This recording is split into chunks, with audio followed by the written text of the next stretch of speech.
أنزلنا هذا القرآن على جبل لرأيته خاشعا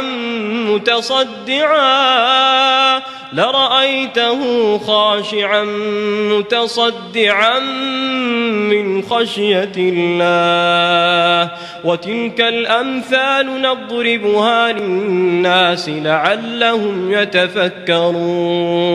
Assalamualaikum good people, welcome back to Ashraf channel. Guys, tu lah kata kan, diam tak diam, bising tak bising kan. Kita dah sampai 2023 dah. Of course lah, tahun lepas macam-macam benda jadi kan, pengajaran untuk kita dia tahun akan datang yang kita lebih matang. Mungkin kita dah kehilangan orang yang kita sayang. Alright, so aku doakan kita insyaAllah di 2023 ni kita akan dapat a better life lah. Alright, okay. Untuk video pertama 2023 ni kita nak cerita pasal tahun baru. Ada ke cerita hantu tahun baru? Ada. Yang ini kita nak cerita, kita ada kisah yang kita nak kongsikan. Alright, so jangan lupa tekan bell notification, jangan lupa tekan subscribe dan juga tekan like untuk video ni. Kita lain intro macam biasa. Roll it.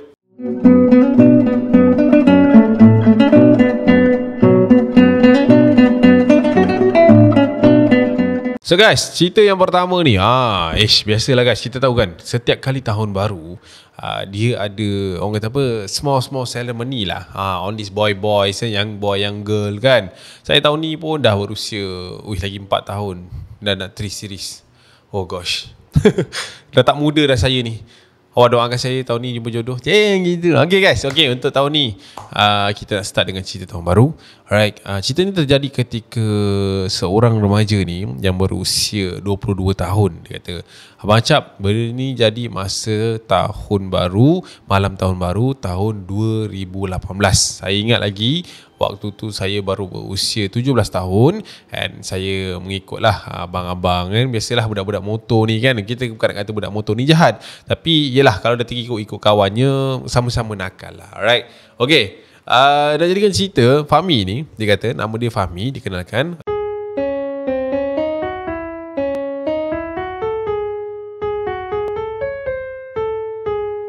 Benda ni saya ingat lagi sampai ke hari ni sebab ini adalah salah satu ataupun satu-satunya kisah yang berlaku pada saya. Saya orangnya yang quite penakut juga kan. Saya tak suka sebenarnya dengar cerita-cerita hantu, cerita-cerita seram, terutamanya kalau macam kawan cerita. Even tu kalau macam channel abang pun, saya baru-baru saja menonton dan saya tertarik untuk berkongsi kisah ini untuk semua orang. Alright. Okay, cerita daripada Fahmi ni. Okay, cerita dia bermula ketika dia berkumpul bersama dengan beberapa orang kawan dia, termasuk seorang abang ni. Abang ni memang dia selalu ikut samalah. Okey, Abang Fikri nama dia. Abang Fikri ni dia kata banyak mengajar saya ke arah ilmu-ilmu permotoran ni. Dia kata kita orang ni tak adalah sampai ke tahap melarat sangat, tak adalah sampai tahap orang kata mengapu sangat. Cuma kadang-kadang tu lah Cap, ada celebration kita turun kan, konvoi kita turun, macam mat motor dia kata macam tu. Okey, nak jadikan cerita, malam tu Cap, Abang Fikri ajak aku untuk kita ride di ambang tahun baru pada malam tersebut bersama dengan kroni-kroni dia yang lain, kawan-kawan dia yang lain. Saya pun tak fikir panjang Abang Cap. Apa lagi, bila orang dah ajak ni, marilah kita bersama dah. So saya pun setuju dan diorang bersetuju untuk berkumpul di rumah Abang Fikri pada jam 10.30 malam. Okey, waktu saya on the way Abang Cap, daripada rumah saya ke Abang Fikri yang dalam 20 minit macam tu jarak perjalanan dia. Perjalanan tu Cap, saya kena tempuhi satu kawasan yang orang kata apa, agak gelap dan juga sunyi. Alright. Waktu saya sampai ke arah jalan tu, biasanya Abang Cap, saya ni tak adalah fikir sangat walaupun saya ni penakut.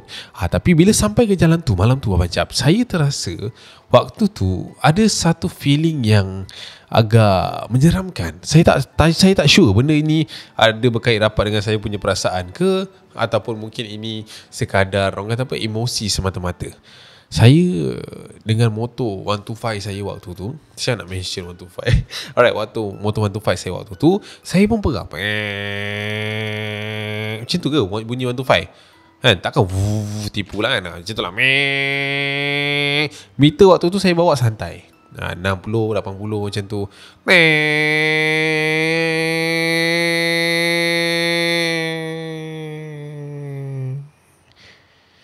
Saya tengok kiri, saya tengok kanan. Sebab kawasan tu Cap agak panjang sebenarnya. Agak panjang sebenarnya jalan tu. Orang kata jalan sunyi tu nak sampai ke arah sana.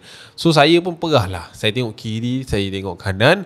Yang ada di belah kiri saya hutan, dan di belah kanan saya hanyalah jalan kosong yang tidak dilalui oleh mana-mana kenderaan pada malam tu. Pelik lah malam ni. Malam ni malam New Year. Kenapa tak ada orang keluar langsung? Kenapa jalan ni sunyi betul? Waktu tu Abang Cap, saya ternampak sesuatu, dan secara spontan dan juga pantasnya saya tekan brek yang berada dekat kaki saya tu. Berhenti sikit, emergency brake lah waktu tu.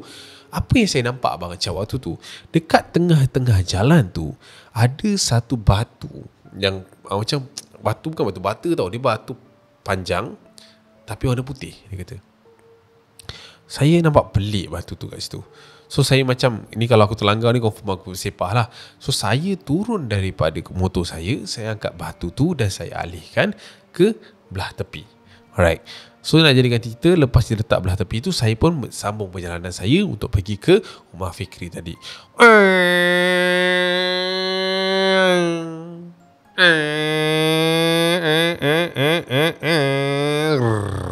Dah sampai. Lepas sampailah kat rumah Fikri waktu tu. So waktu saya berjumpa dengan Abang Fikri, saya ceritalah kat dia, bang, tadi aku lalu sini bang, nasib baik tak tergolek bang. Sebab apa tu? Apa hal tu? Kau tadi ada satu batu warna putih tu. Nasib baik aku tak terlanggar, tidak jatuh lah tu. Kau jalan tu keras tu, kau jangan buat pasal. Waktu tu Abang Fikri cakap dengan saya macam tu. So saya pun tanyalah, apa yang keras ni bang? Kau tak tahu, 2 minggu lepas ada orang meninggal kat situ, aksiden, langgar duk lori, pecah IC dia semua, berterabur kat jalan tu. Ya ke bang? Ya, nak tipu kau buat apa? Tapi tak ada apalah, kau lalu je pun kan, tak ada apalah. Yelah tu. So waktu tu kita orang pun pergi konvoi apa semua, pampung, dah habis lah Cap. Senang cerita, fast forward lah, dia adalah here and there. Tapi fast forward, habis, dan kami pun pulang pada pukul 3:30 pagi. Okey, mereka semua berpecah sehinggalah saya dan juga Abang Fikri sampai ke rumah Abang Fikri. Abang Fikri tanya saya, kau nak tidur sini Ami? Tak larat abang, aku rasa aku kena balik lah, sebab besok pagi mak aku minta tolong tu. Oh ya ke? Aku balik abang. Kau betul ni boleh ni? Boleh bang, insyaAllah. Okey. Kau gerak lah dulu. Tapi baik-baik, dah 3 pagi ni. Okey bang, insyaAllah, boleh. Ada kereta tu nanti. Okey. Kalau nampak apa-apa jangan berhenti. Tak ada apalah bang, kau janganlah mulut tu celupah sangat. Dia kata macam tu lah dengan abang tu. So saya waktu tu Abang Cap, saya pun naik motor, saya start engine 125 tu.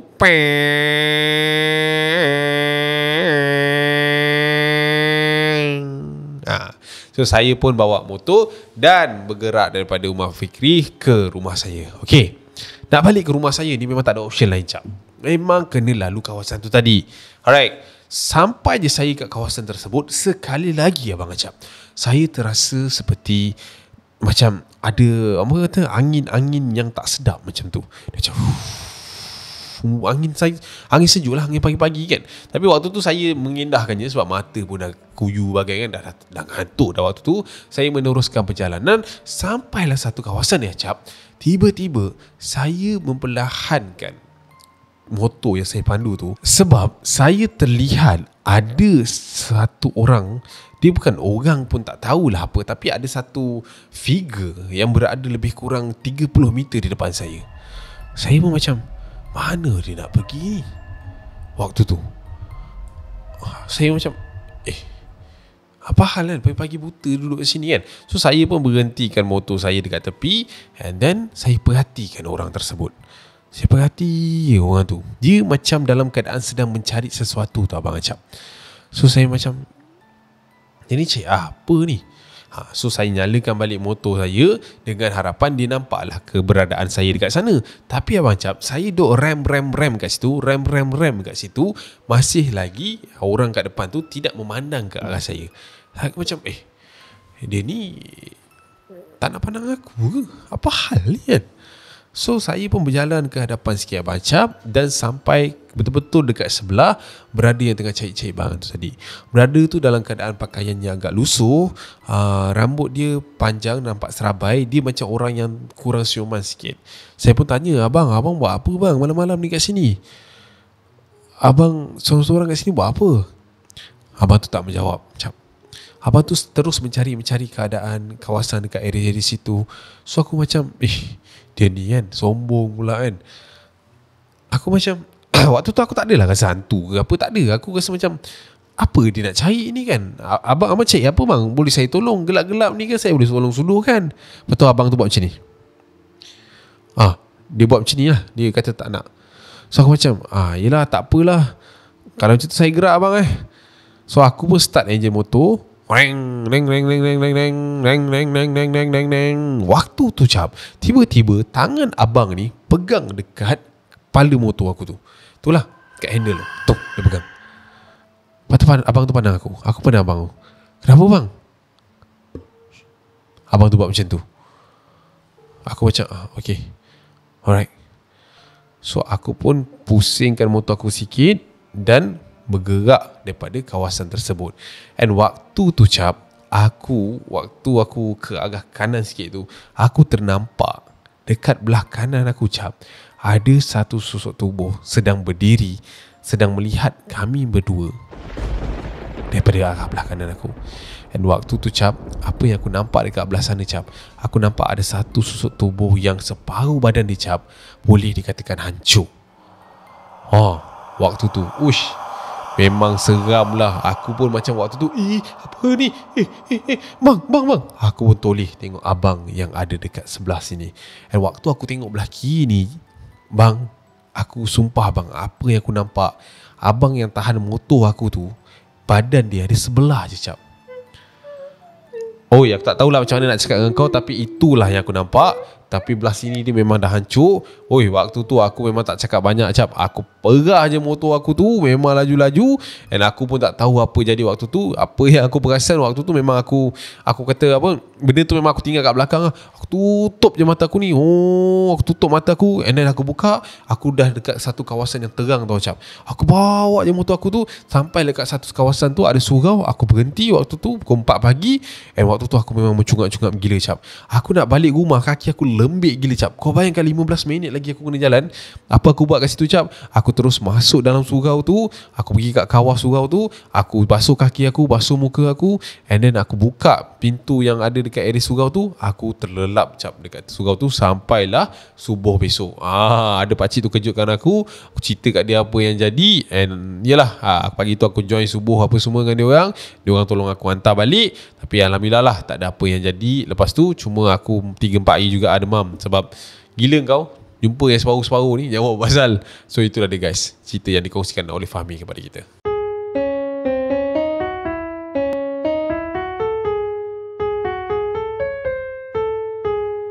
Okay guys, itulah dia cerita yang pertama daripada Fahmi. Bagi aku balik malam tahun baru ni dahsyat. Dahsyat. Okay, alright. Untuk cerita yang kedua ni, yang ini bagi aku dia 50-50 sikit. Boleh cakap yang cerita pertama, cerita kedua pula. Cerita pertama tadi bagi aku dia macam 50-50 juga. Dia macam mungkin lah dia halusinasi sebab dia tengah mengantuk, right? So second, boleh kata juga benda tu betul gangguan pada dia kan. Tak tahu nak cakap benda ni. Dia boleh kata yes, dia boleh kata no, right? Benda-benda macam ni kita tak boleh nak cakap, kita tak boleh nak sangkal dan sebagainya. But yeah, of course kita tahu benda ni boleh jadi dekat mana-mana situasi. Okay, alright. Untuk cerita yang kedua ni, cerita daripada Syahira. Okay, seorang wanita. Syahira ni, dia ni girl yang orang kata apa, girls, naughty girls.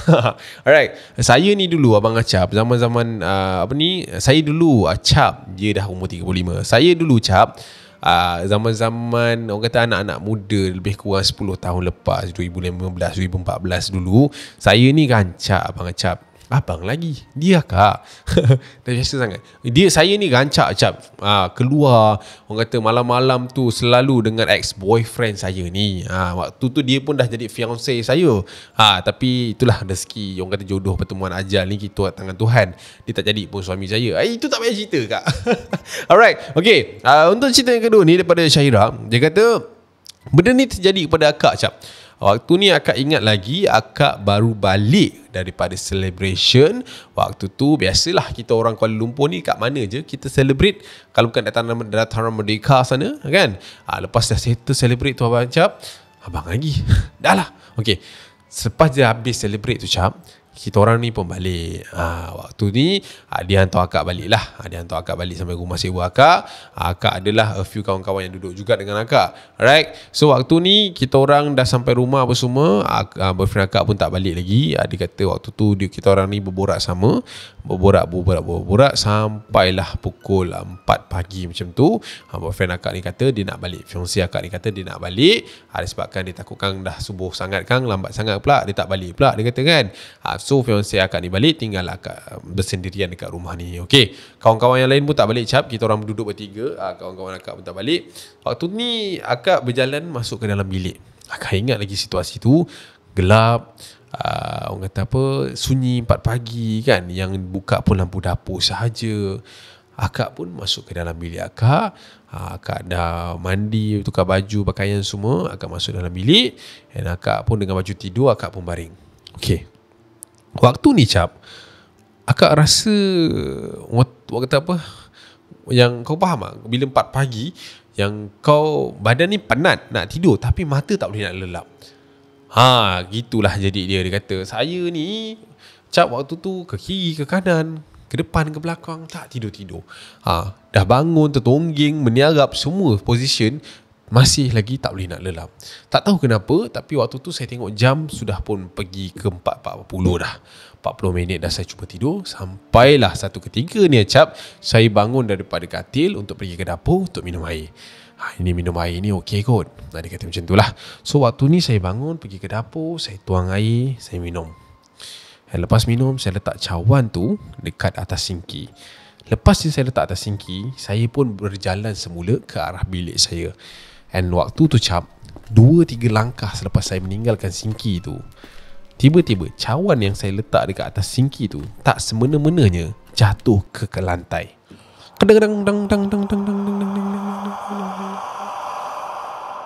Saya pun toleh ke belakang. And saya macam mana pula boleh jatuh ni? Aduh, tak ada angin, tak ada gibut. Saya tak fikir banyak. Saya pun angkat cawan tu and saya letak semula kat dalam sinki. Dan saya berjalan semula hendak menuju ke bilik saya. Waktu saya tengah berjalan menuju ke bilik saya, sekali lagi Cap, cawan saya tu jatuh ke lantai. Main-main pula. Apa ni? Saya pun angkat cawan tu dan saya letak dekat atas meja makan saya waktu tu. Sebab kalau letak atas tu asyik jatuh je kan, letaklah kat tempat lain. So saya pun dah letak tu, saya pun berjalan ke arah bilik saya. Dan waktu saya berjalan ke arah bilik saya, mata saya ni tengah tengok telefon Cap. Saya tengah kusyuk tengok telefon dan berjalan ke arah bilik. Dan waktu nak sampai ke bilik tu, saya mendongakkan kepala saya sedikit ke atas. Waktu tu Cap, saya terlihat ada seorang wanita berjalan secara laju masuk ke dalam bilik saya. Dia macam tu. Intan? Dah balik ke? Saya ingat kawan saya Intan. Saya macam, dia apa hal pula meluru masuk kan? So saya pun berjalan lebih laju untuk meluru masuk ke dalam bilik saya. Dan sampai saya dekat bilik Cap, tak ada orang. Saya buka lampu, saya tengok keadaan bilik saya bukan besar mana, tak ada orang. Tapi saya sure saya nampak ada satu sosok wanita berjalan secara meluru ke dalam bilik saya. Waktu ni saya dah seram lah Cap. Seram. Macam apa aku nampak tadi ni? Intan, jangan main-main. Saya buka almari saya. Manalah tahu dia nak mengenakan saya kan. Saya buka, tak ada. Saya tengok bawah katil, tak ada. Saya buka pintu and then saya jalan ke seluruh rumah. Ternyata mereka berdua belum balik lagi. Housemate saya lah. Waktu ni saya dah tak sedar hati lah. Saya pun tak fikir banyak. Saya masuk dalam bilik Cap. Saya angkat saya punya bantal dengan bantal peluk and then pergi ke sofa depan and untuk baring, untuk tidur dekat depan. Sebab dah takut waktu tu. Saya pun sampai kat ruang tamu. Saya letak saya punya bantal dengan bantal peluk. Saya pun baring dekat sofa. Dan waktu tu Cap, saya tengok jam, dah sampai ke 15 minit pagi. Dah 5 pagi ni tak tidur lagi. Aduh, lemah betul. Okey lah, penat lah. Waktu tu ni saya dah macam, faham tak? Dah macam penat dah give up lah. Nak tidur-tidur lah, tak tidur-tidur lah. So waktu tu cap, mata saya memandang ke arah satu kerusi office yang berada dekat ruang tamu saya. Sebabkan kita orang ni bujang kan, macam-macam kursi dekat depan tu. So kursi office macam ni lah, kursi yang ni. Tapi dia boleh pusing kan. So dia kata kat situ, saya sangkut towel saya lepas saya mandi tadi. So saya pun tengok kursi tu. Dan bila saya tengok lama-lama cap, kursi tu tiba-tiba bergerak ke kiri, ke kanan, ke kiri, ke kanan. Macam tu. Dia macam teng, teng, teng, teng. Waktu tu. So saya pun tengok je kursi tu. Dia macam ni. Sek, sek, sek, sek. Siapa pula goyangkan kursi tu? Saya pun tengok. Saya tengok, perhati je kursi tu cap. Saya tak cakap apa-apa.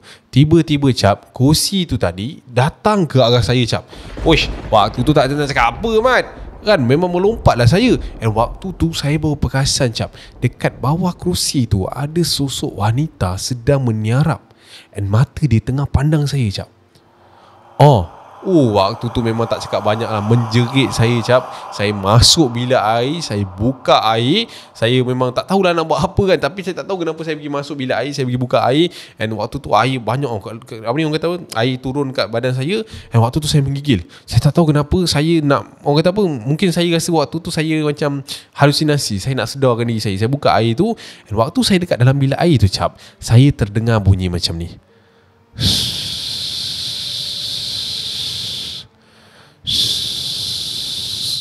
Dan bunyi tu datang daripada atas kepala saya.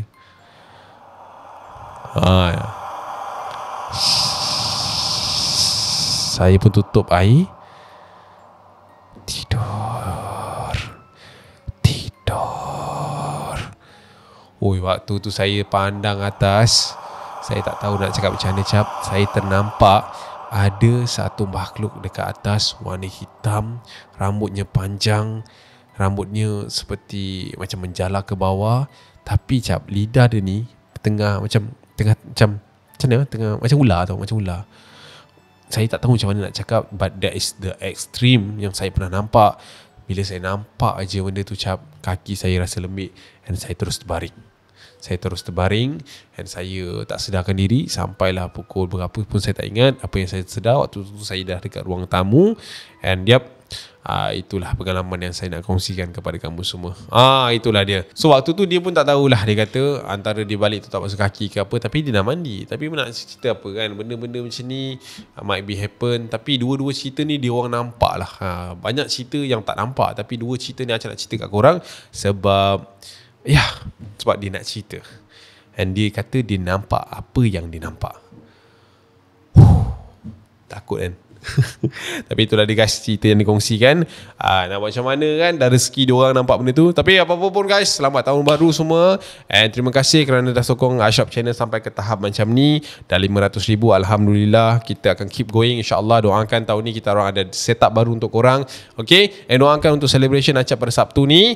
And InsyaAllah semua akan akan okay. And Acap nak jemput korang nanti. Acap akan buka invitation tak lama lagi. Yang mana belum follow IG Acap, pergi follow IG Acap, sebab Acap akan bagi tahu semua kat sana. Okay, kita jumpa di video akan datang guys. See you, jaga diri korang, jangan seronok sangat kerana tahun baru ni adalah permulaan baru untuk kehidupan kita yang lebih baik, InsyaAllah.